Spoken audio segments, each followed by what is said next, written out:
Hey YouTube comic community, it's Jimmy the Geek Aficionado, and Vampirella and I are back with another Vampirella haul. Alright, this one is featuring some earlier books and some of the best artwork in the series, to be honest.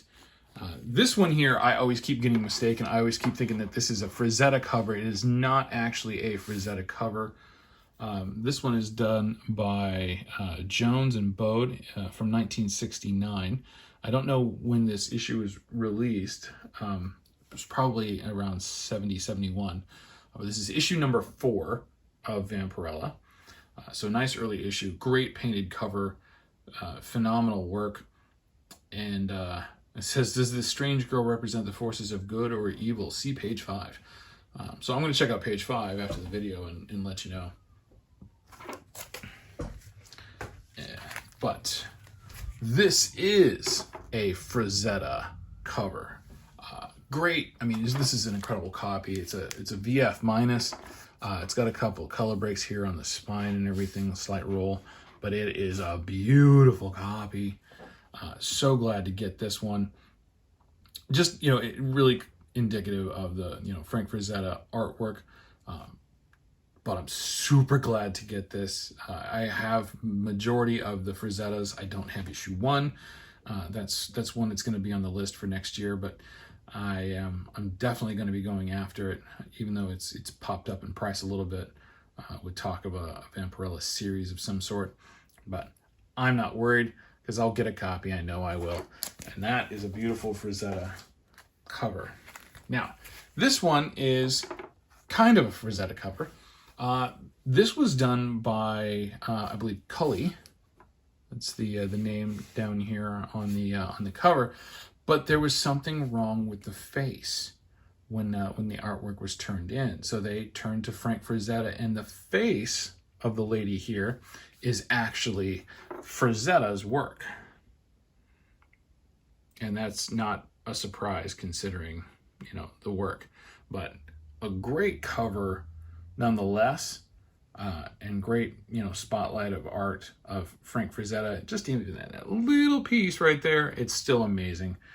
But a great cover. This is issue number 6. Here we go with issue number 8. Really knocking out some of these early ones, and just in great condition as well. And this is a great Vampirella cover, right? Not always do they have her on the cover in the early ones. I believe like the later run, it's like, it was all Vampirella, but these are nice. Here's issue number 9. And this is featuring some Wally Wood art on the interior. I dig this one. I like the black and white with the color insert. It's pretty cool. I do believe this is taken from a page from the inside. And this is Wally Wood, by the way. But a great copy, great condition, and another super cool addition to the collection. And here's issue number 14. Talking about people getting shocked by women's liberation. I don't think anybody reading this magazine is really surprised by women's liberation.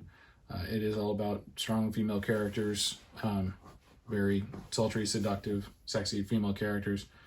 Like this one, who's got a strip of cloth, going down her butt crack. But she's got that sword, and that dude looks like he might have lost an eye or something. Maybe he only had one. Who knows? So this is, again, one of my favorites of the series. This is issue number 15. If you watch the channel, if you've seen my other videos, you know I love redheads. And this is just another great redhead cover, which is not obviously common for Vampirella. But pretty gruesome too, with, her foot on that dude's head, down on the ground there. But she's, definitely not somebody to be messed with. She's holding a knife. I don't know why she's holding the knife. Because it doesn't have any blood on it, so it's not from that dude. But, maybe it's for some ritual. Because there's like, like a little cauldron or something like that down there. And another fantastic image here This is a pretty popular cover. This is issue number 20 with the chained lady on the ground there. I want to say I want to call it a bondage cover. I'm not quite sure.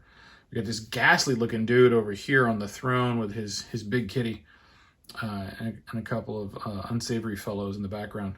So I don't think she's going to have a good time tonight. But that's just my opinion. Who knows, you know, we have different definitions of good time.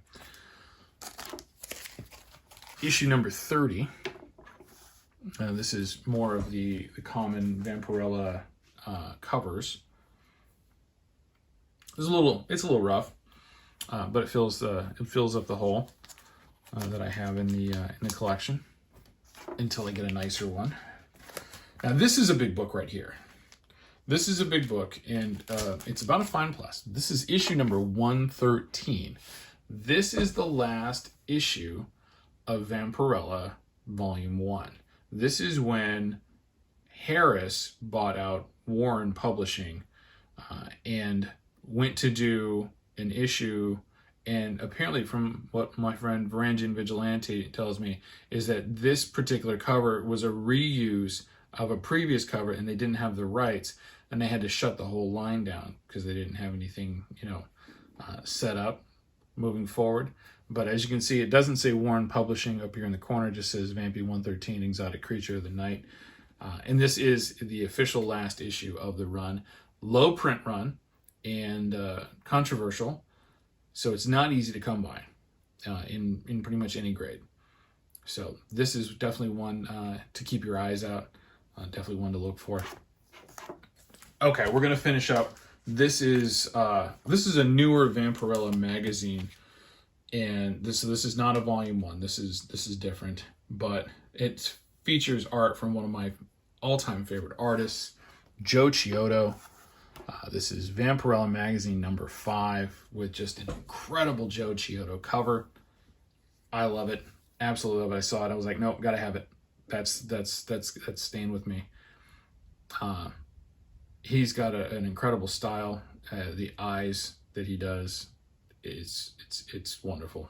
I can't say enough about it. It's just really fantastic. But that's it for my haul. Thank you all for watching. Thank you for clicking play on the video. Be sure to subscribe to the channel and ring that notification bell, and we'll tell you when we're having more content like this and others. And thanks a lot. We'll talk to you soon.